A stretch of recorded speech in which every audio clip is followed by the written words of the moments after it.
YSR Congress party అధ్యక్షుడు జగన్మోహన్ రెడ్డి గారు నిన్న పార్టీ శ్రేణులతో అంటే నియోజకవర్గ కోఆర్డినేటర్లు, రీజనల్ కోఆర్డినేటర్లు వీళ్ళందరితో కూడా సమావేశం నిర్వహించారు. ఈ సమావేశంలో రాష్ట్రంలో ప్రతిపక్ష పార్టీగా తాము ఎటువంటి సమర్థవంతమైన పాత్ర పోషించాలనే దాని మీద చర్చించిన తర్వాత ఒక కీలకమైన నిర్ణయం తీసుకున్నారు. అది రీకాలింగ్ బాబు మేనిఫెస్టో. అంటే బాబు గారు ఇచ్చినటువంటి చంద్రబాబు నాయుడు గారు ఏదైతే సూపర్ 6 హామీలు ఇచ్చారో ప్రభుత్వం వచ్చే ముందు, ఆ సూపర్ 6 హామీలను ఎంతవరకు అమలు చేశారు, ఎంతవరకు ప్రజలకు చేరువయ్యాయి అనే దిశగా తెలుసుకునేందుకు ఎటువంటి ప్రయత్నాలు చేస్తారో అన్ని ప్రయత్నాలు చేయాలి.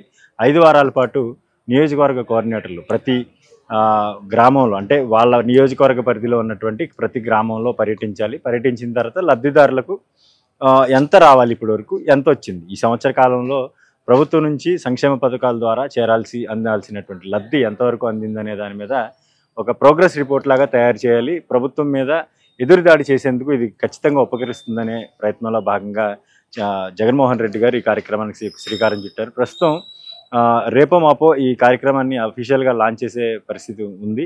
అయితే నియోజకవర్గాల్లో గతంలో పార్టీ అధికారంలో లేనప్పుడు గడప గడపకు వైఎస్ఆర్ అని చెప్పేసి ఒక కార్యక్రమం పార్టీ తరపున చేసేవారు.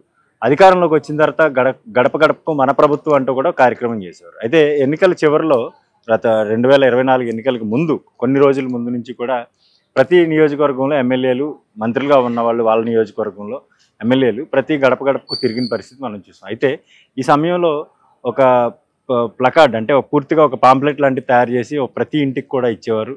మీకు మేము ఇస్తానన్న లబ్ధి ఇన్ని లక్షలు మీ చేతికి అందింది. వివిధ పథకాల ద్వారా అంటే రేషన్లో ఇచ్చినటువంటి రైస్ మొదలుకొని సంక్షేమ పథకాలు, ఆరోగ్యశ్రీ కావచ్చు, లేదంటే పెన్షన్ కావచ్చు, సామాజిక పెన్షన్లు కావచ్చు, లేదంటే పిల్లలకి ఇచ్చేటువంటి ఫీజు కావచ్చు, ఇటువంటి ప్రతి అంశాలని దాంట్లో క్రోడీకరిస్తూ కూడా పూర్తిగా ఇటువంటి ప్రోగ్రెస్ రిపోర్ట్ లాంటిది ఒకటి గతంలో ప్రభుత్వం ఇచ్చేది.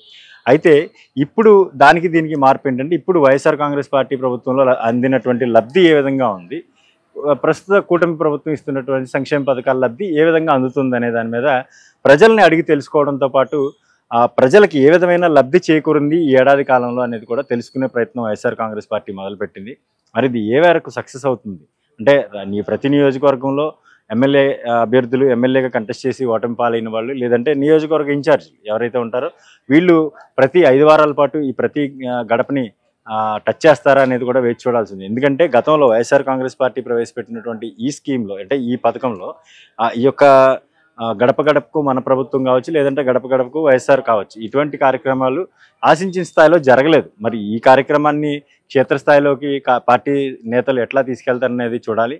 జగన్మోహన్ రెడ్డి గారు ప్రభుత్వంపై పోరాటం చేస్తూనే ప్రభుత్వ వ్యతిరేక విధానాలను పోరాటం చేసేందుకు ఇటువంటి కార్యక్రమానికి శ్రీకారం చుట్టారు. మరి క్షేత్రస్థాయిలోకి కార్యకర్తలు కావచ్చు, లేదంటే రాష్ట్ర పార్టీ నాయకులు, జిల్లా పార్టీ నాయకులు, లేదంటే నియోజకవర్గ స్థాయి నాయకులు దీన్ని ఏ విధంగా ముందుకు తీసుకువెళ్తారనేది కూడా తెలుసుకోవాల్సి ఉంటుంది. కానీ ఈ ప్రభుత్వంలో అంటే ఇప్పటికే కూటమి ప్రభుత్వం వచ్చేసరికి సూపర్ 6 హామీల్లో 3 హామీలను నెరవేర్చింది.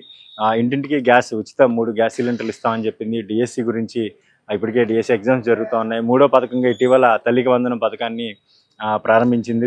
చాలామంది తల్లుల ఖాతాల్లో ఫీజుకి సంబంధించిన అమౌంట్ కూడా పడిన పరిస్థితి చూసాం. మరొక కొద్ది రోజుల్లో రైతులకు సంబంధించినటువంటి పథకాన్ని కూడా ప్రారంభిస్తూ ఉంటున్నారు. ఇక ఆగస్టు 15 నాటికి ఫ్రీ బస్ కూడా ప్రారంభిస్తూ ఉన్నారు. అయితే ఇటువంటి పరిస్థితుల్లో ఇప్పటికే సంవత్సరం జరిగిన నేపథ్యంలో ఇటువంటి పథకాలను దాదాపుగా 3 మేజర్ పథకాలను ఇప్పటికే లాంచ్ చేసిన పరిస్థితి చూస్తూ ఉన్నాం. మరొక 2 పథకాలకు కూడా డేట్లు ఇచ్చేసిన పరిస్థితి చూస్తూ ఉన్నాం. ఇటువంటి పరిస్థితుల్లో ఈ కార్యక్రమాన్ని ఏ విధంగా ముందుకు తీసుకెళ్తారనేది కూడా వైఎస్ఆర్ కాంగ్రెస్ పార్టీ శ్రేణులు తెలుసుకోవాల్సి ఉంటుంది. హలో, తెలుగు రాజ్యం ఛానల్ చూస్తున్నారా? సామాజిక, రాజకీయ, జీవన చిత్రణే తెలుగు రాజ్యం. అతిశయోక్తులు, అసత్యాలు ఉండవు. రాజకీయ కోణం కాదు, ప్రజా కోణమే కొలబద్ద. తెలుగు రాజ్యం వీక్షణ మీ ఉత్తమ అభిరుచికి నిదర్శనం.